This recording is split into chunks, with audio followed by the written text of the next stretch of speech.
solicitation. You know, when we have something to be solicited, what's the steps for fundraisers and things like that.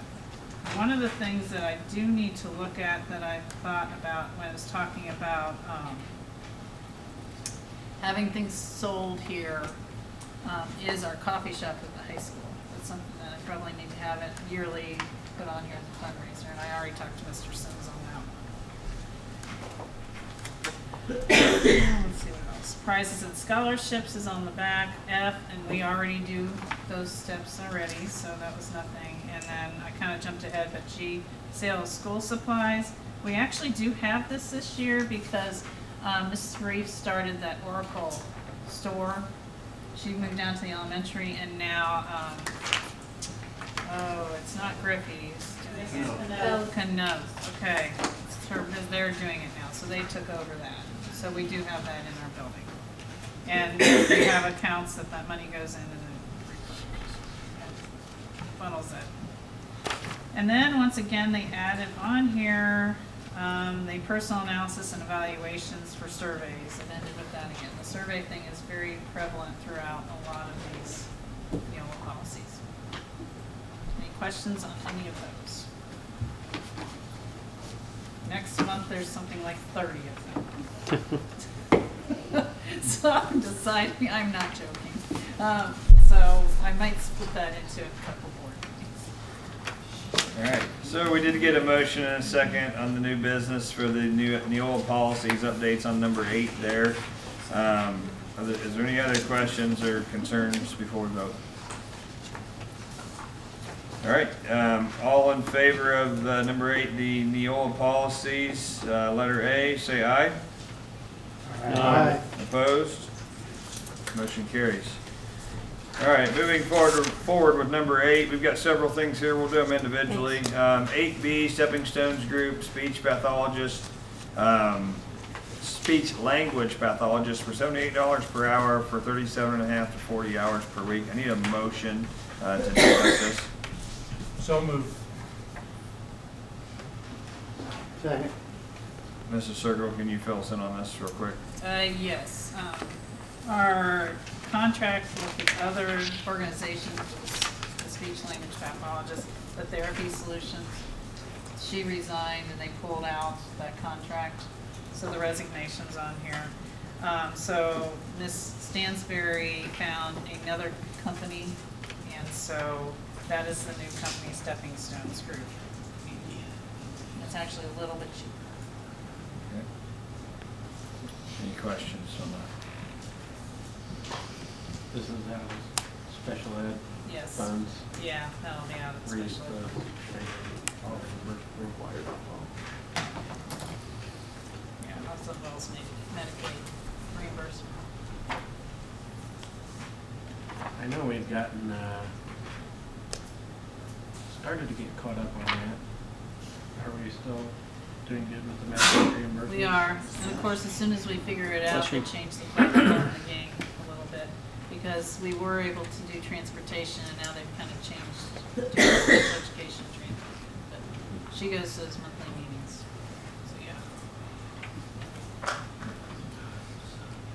Okay, all in favor of 8B, Stepping Stones Group, speech language pathologist, say aye. Aye. Opposed? All right, motion carries. 8C, the MOU for shared services of an employee by Carroll Consolidated School Corporation and Delphi Community School Corporation for 72 days a year, 40% of wage, insurance, and benefits. Can I get a motion to discuss this? So moved. Mrs. Circle? This is the occupational therapist that we share with Carolina. We did this last year, so we're just continuing the contract for this year. So we get them 2 days, they get them 3? Okay. Yes. Any other questions on that? Nothing else changed besides the date? No.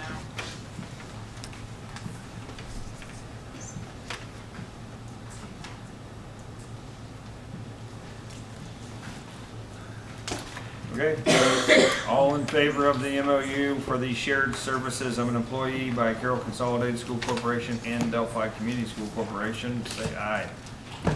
Aye. Opposed? Motion carries.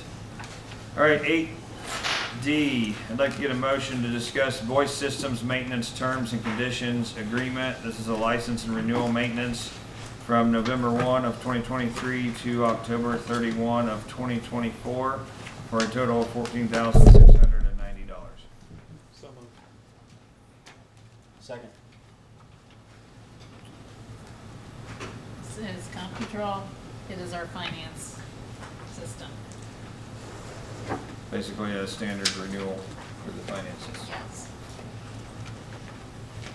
Any questions? All right. All in favor of voice systems maintenance terms and conditions agreement for $14,690, say aye.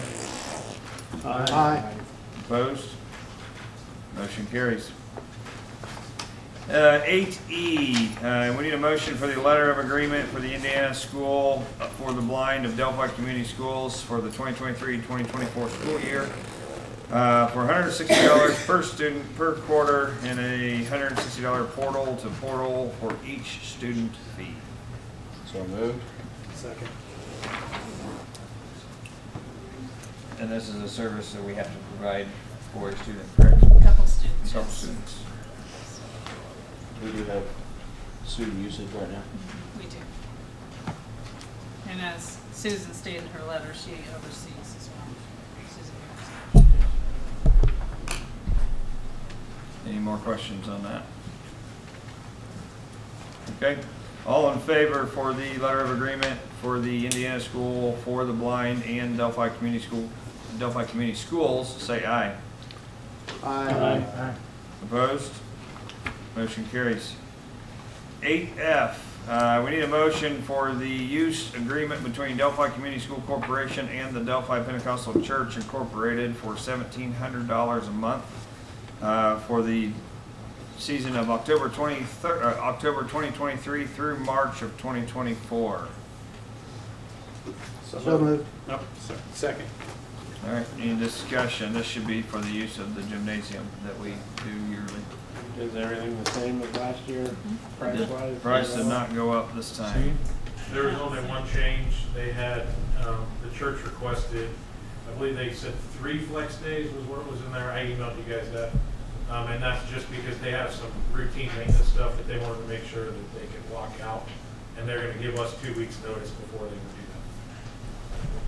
that. That was the only difference. Okay.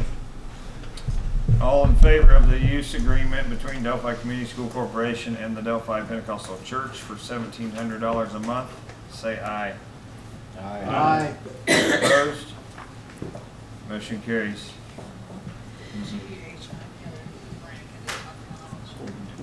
So we'll move forward. We're gonna lump together. I'd like to get a motion for 8G for the Parent Square, a 21st century school home communication platform with an initial cost of $15,885.60 for the first year, and then a 3-year contract, which is followed with a $13,385.60 fee for year 2 and 3.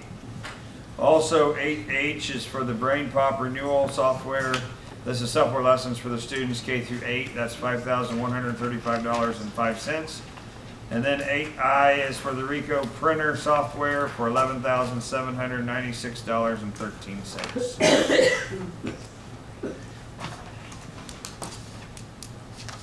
So moved. Second. All right.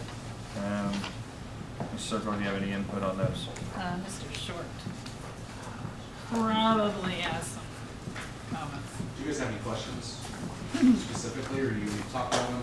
Is this Parent Square, is that one replacing our all call or whatever it is? Is that what that is, or is this totally different? It's kind of a lot of things. It would replace our website, which we did a 6-month renewal I think a month or 2 ago. So we could have more time to try and find a good replacement. So Parent Square will take care of the website. It will take care of the all-call system. It has a very large abundance of features compared to what we have now.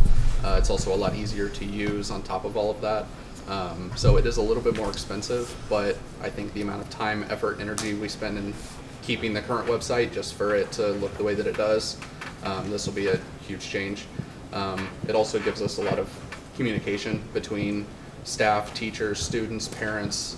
A couple of the really quick kind of cool things about it are it has live translations for about 100 different languages that are built in.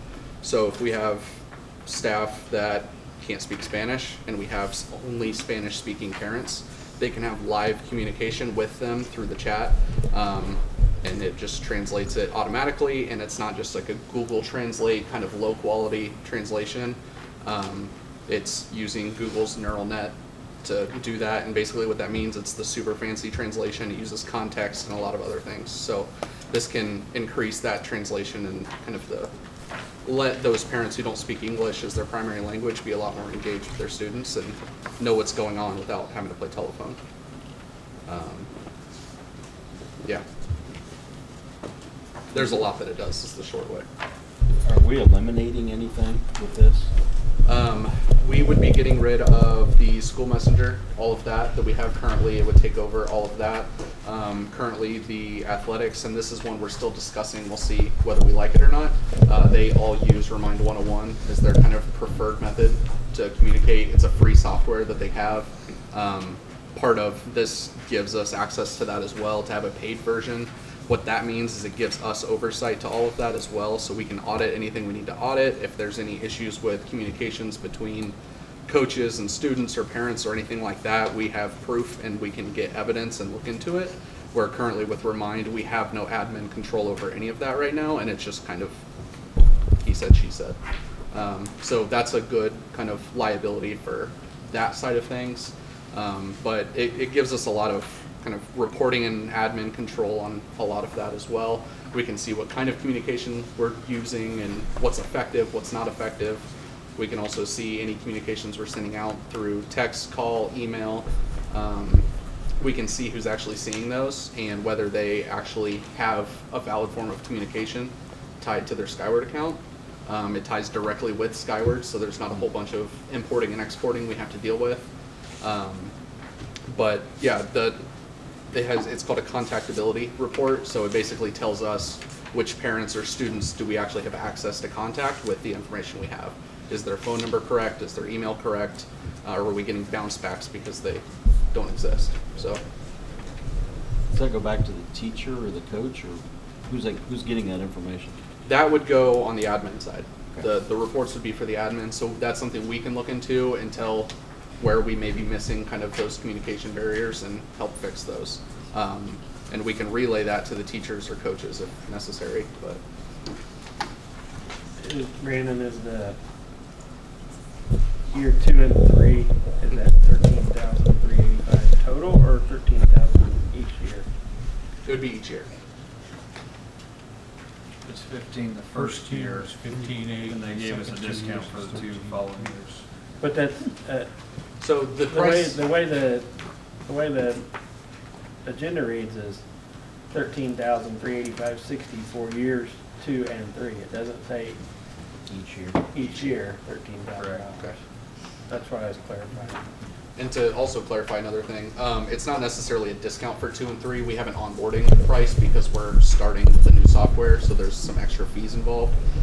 It was about a $4,500 difference, but we opted to kind of take on some of that, migrating all of the data from our existing website to the new one. Some of the things that have to be posted, like Title I, Title IX, a lot of those things, instead of having Parent Square do it and us pay them extra money to take care of that migration, we can do a lot of that ourselves for a lot cheaper. So they gave us a $2,000 discount to take care of some of that. So Remind me what BrainPop is. BrainPop is a software that the teachers use. It has lesson plans. I think most of the teachers here, I think, are all elementary and probably use it and know about it way more than I do. But I know it helps them, and they have lesson plans, and it seems that at least in the elementary, everybody really likes it and they use it a lot. It's something we've had for several years now, I believe. The BrainPop specifically, they came back with our renewal, just to give a little background on this. They came back with a renewal. It was about $3,000 more than what it was last year, 2.5, I think. We were able to kind of negotiate with them a little bit, drop that price about $4,000. We still have the same services we have. We got a free training added as well. So I think we're just a hair over 5,000 now for this renewal. So that saves us about 2,000 from last year. So that should help kind of with the changing website, the extra onboarding price that has. It'll hopefully, the reduction in price on Brain Pop can kind of help offset that extra website price for this year at least. What costs are we eliminating with going with Parent Square? With going to Parent Square, that one wasn't necessarily reducing any costs. That was a kind of trying to figure out a different option for our website. Our website's not good. We have a lot of staff that have issues with just even trying to post things to the website, which has to happen fairly frequently. I mean, every month we have board minutes. We also have any of the different schools, they have news that they post to it occasionally. The biggest problem is a lot of them don't do it, and the only things that make it to the website are the things we pretty much legally have to, because it's so difficult to use, and even trying to train people, it's not used enough to where it either falls back on the tech team to take care of it, or we're training someone else several times. It's not user-friendly whatsoever. So how much do we spend currently? The current website costs about I think it's $9,500. Yeah, about $9,500 per year. And like I said, that is our all-call system and just the website, and that's it. We're So eliminating that. Yes, we're getting rid of that. That's yes. what I meant. Okay, sorry. What Yeah. areas are we saving? I mean, we're With spending. Parent Square, yeah. We're spending 50, or on average, $14,000 a I year see, for the yeah. next 3 years. What expenses are we eliminating? Yeah, so that would be getting rid of the all-call on the website for about $9,500 currently every year. So our costs are going up, but things should be better. Yeah, they're going up, but we're kind of getting discounts and other things like that in other areas to try and offset. Yeah. We belong to a group for insurance, right? Is there such a thing as a software purchasing group out there that the school could belong to and get discounts? Is that anything that's out there? It just seems that all these different schools are out there negotiating a price. Or are you talking about our Just all sorts of different software or anything specific? Yeah, just, Software. yeah, Oh, it's just, okay. if you're going out purchasing software and you're a school, if you had a purchasing group specifically for that, is there anything out there like that? Is that- Not that There's I'm your aware of. $1 million idea, Mr. Yeah. Strasser. Yeah, Yeah. there you go. I'll be your first customer if you make that, but I don't know of one. I admittedly have looked into that to see if that's an option, because the amount of time that goes into. Because we don't know what each other are paying. Right, it's, what seems like a good deal to us because we save $1,000 or $2,000 from last year may still be twice another school's paying. Yeah. And it's hard to, without going through everybody's board minutes from every county and every school around us. I don't know of a good way to do that. And then Okay. can you also go over the Rico printer software, please? Yes. Brandon, on the software though, it usually has to do with your ADM. A lot of the costs, am I correct? A lot of the costs, they ask, how many kids do you have, and that's the price. But if you were a group that says, hey, I've got 72 schools here, purchasing power, you could, we'll Pull talk, together. get a name of a company. Sounds good. That could be my side gig. So the RICO, part of this is it's a little bit more pressing than obviously the other two. We're not kind of in danger of losing anything if we don't do the other two. It's just something that's getting pushed along. This one, we can actually run into quite a bit of issues. So some background on this, our current server that runs our current printer software, it is on a 2012 server version, which should very obviously sound very old. That becomes end of support in about a month. So what that means is Microsoft is just no longer pushing updates to the software. That usually means we have a couple months of safety before vulnerabilities start popping up that Microsoft is no longer fixing. and we can't do anything about it really, other than update. So we're kind of in a position where we're forced to update one way or another. The problem this brings is the software we have for the printers currently as well is also very old and has existed since 2014 or 2015. According to their technical specs for that software, it's only supported up to 2012. It does not supposedly work on the new Windows Server software. We can take a chance, see if it updates, see if it works. I don't think that's a great move. It's a very old software. It's not supported whatsoever anymore. Even our Rico vendors, they're the ones who set it all up for us. I think they said they have one guy who actually even knows what the software is and knows how to do anything with it. Nobody else has any idea how to even work with this software anymore. So the new one is called PaperCut. It does essentially something fairly similar to what we have now. It'll just let us print. We can do follow me printing. What it adds is the ability to print from Chromebooks, which I know is a kind of a big pain point for a lot of the teachers. They can print directly to a printer, but there's no ability to kind of print to a queue that waits until they show up to the printer and get all their pages. They just kind of all print and then have to sort through everything, kind of like the good old days. So it will let us do that, but in addition, it will also let us track and have better reporting. We have better control over everything. It's just a lot easier to kind of tell where our money's going.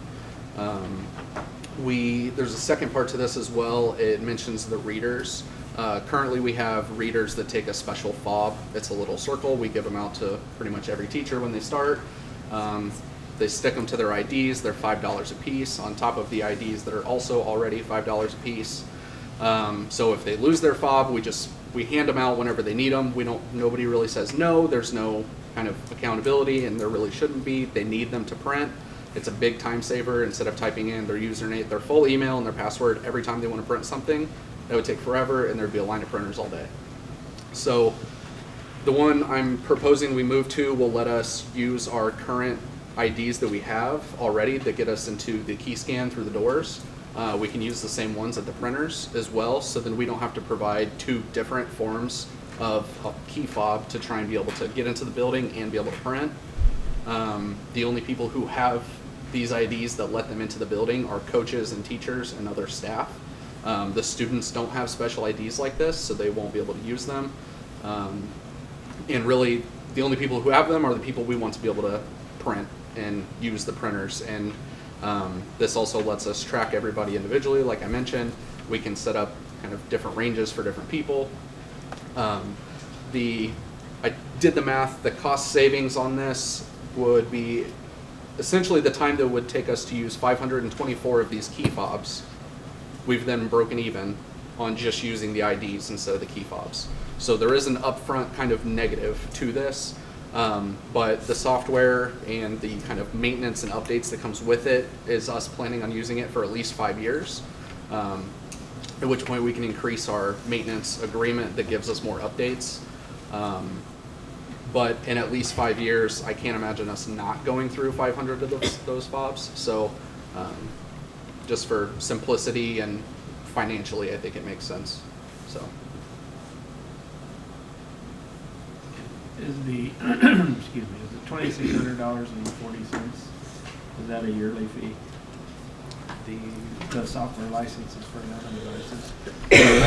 That is a one-time fee. The only thing that becomes yearly is where we have the 5 years maintenance and support, and they do give us a discount for purchasing more years up front.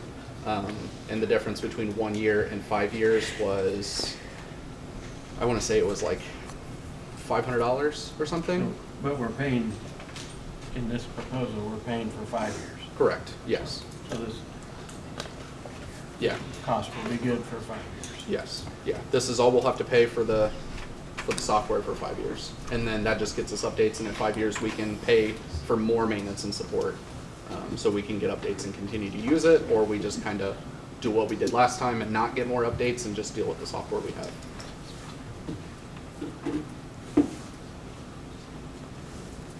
Any other questions? All right, thank you. Thanks. Okay, all in favor of 8G, H, and I, say aye. Aye. Opposed? Alright, motion carries. Before we get deeper into the weeds, let's go back to 7A, old business. Mr. Dale, I think, has information for us. We already have a motion and a second to discuss this. So his response was talking about a performance bond, and again, like I had thought, so since we would be paying for this, not using some kind of lease agreement, he said that it is very rare that in a direct purchase situation he ever deals with that. That if it is an issue and we do want it, that he said if that's the deal breaker, that he'll cover the cost for whatever we would need to do that, but he said most people don't. We'd have to require a bond then, basically. So when you're talking about a performance bond, you're talking about, they set a date that it's supposed to be done, and if they don't reach that, is that the type of performance bond you're talking about? Yes, I believe he would be talking about that. A deadline, Yeah, basically? the insurance part is still in place, so. Liability. Yes. So all we've got is, it just says sales tax. We don't talk. Which we don't We don't have. place, we don't pay, so, okay. Cool, Yeah, he said that in all his direct purchases.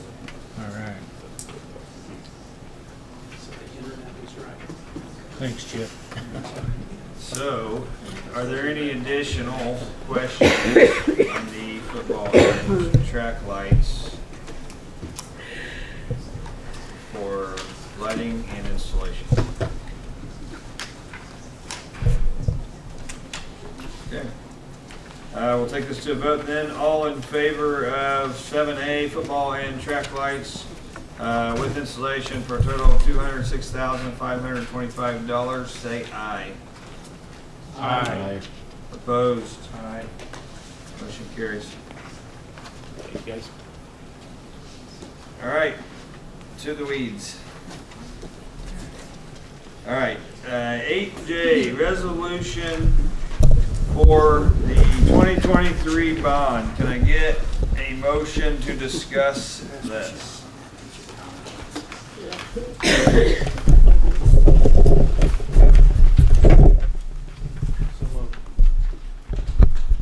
Can I get a second? Second. All right. 8J, resolution for the 2023 bond. Exhibit A, we will discuss first, which is the preliminary bond resolution. This preliminary bond resolution establishes the maximum amount to be borrowed, maximum term of repayment, and maximum interest rate. Whereas Delphi Community School Corporation is a school corporation organized and existing under the provisions of Indiana Code 2023, and whereas the Board of Trustees finds that the present facilities of the school corporation are not adequate to provide the proper educational environment of the students now attending or who will attend its schools, and whereas the board finds that there are not sufficient funds available or provided for in existing tax levies in which to pay the cost of the renovation and improvements to the school corporation facilities, including roofing improvements, HVAC improvements, site athletic improvements, deferred maintenance improvements, and the purchase of equipment, buses, and technology. And the school corporation should issue bonds in the amount not to exceed $2,400,000 for the purpose of providing funds to be applied on the project, and that the bonds in such maximum amount should now be authorized. Now, therefore, be it resolved by the board of the issuer that, for the purpose of obtaining funds to be applied to the cost of the project, there shall be issued and sold the bonds of the school corporation to be designated as general obligation bonds of 2023. The bonds shall be in the principal amount not to exceed $2,400,000, bearing interest at a rate or rates not exceeding 6% per annum, which interest shall be payable on January 15th and July 15th each year beginning July 15th, 2024.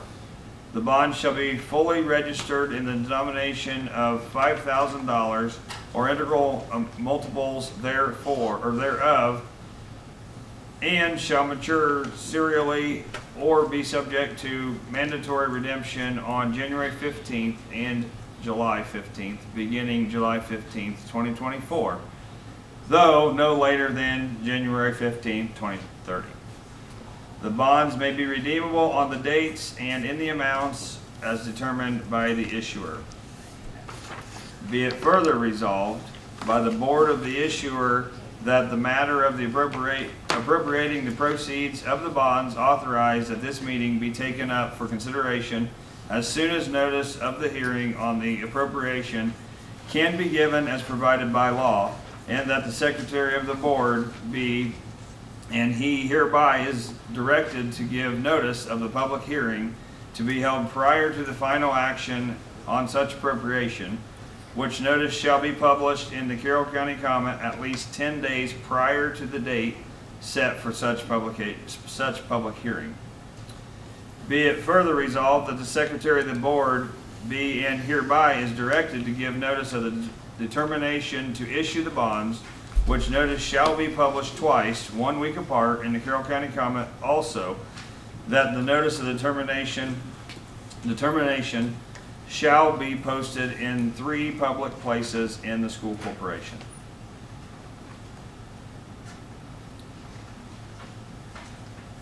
That was for the preliminary resolution of the bond. I will move forward to Exhibit B, which is the declaration of intent to reimburse expenditures.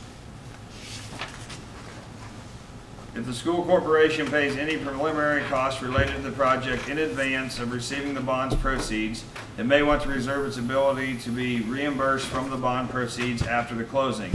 The Internal Revenue Service requires that a school corporation declare its official intent to reimburse as documented in this resolution in order to reserve its ability to reimburse. Exhibit B. Whereas Delphi Community School Corporation intends to finance the renovation of the improvements to the school corporation facilities, including roofing improvements, HVAC improvements, site and athletic improvements, deferred maintenance improvements, and the purchase of equipment, buses, and technology. And whereas the school corporation reasonably expects to reimburse certain costs of the project with proceeds of obligations to be incurred by on or behalf of the school corporation in the amount not to exceed $2,400,000. And whereas the school corporation expects to issue obligations for the project and to use the proceeds to reimburse or pay costs of the project. Now, therefore, be it resolved that the school corporation declares its official intent to fund the project with proceeds of obligations incurred by the school corporation in the amount not to exceed $2,400,000. Be it further resolved that the school corporation reasonably expects to reimburse itself from proceeds of obligations